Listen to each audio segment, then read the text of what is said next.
Before we start the video, please take a second to subscribe to the channel. Your support really means a lot to me.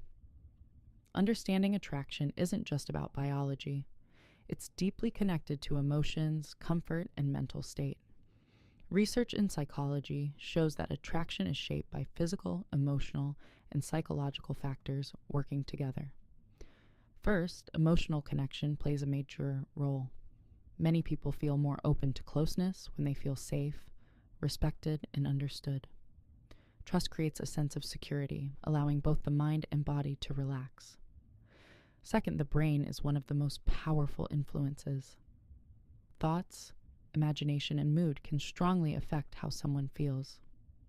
Stress or anxiety can lower interest, while feeling appreciated and confident can increase it.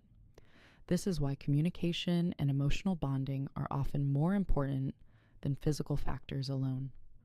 Another key factor is timing and comfort.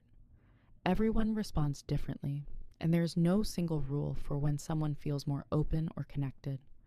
Daily mood, energy levels, and overall well-being can all play a role. Some people may notice patterns over time, while others may not.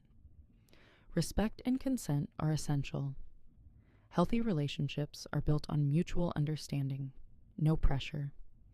Feeling in control of personal choices creates a more positive and comfortable environment. Finally, it's important to remember that every individual is different. General insights don't apply the same way to everyone.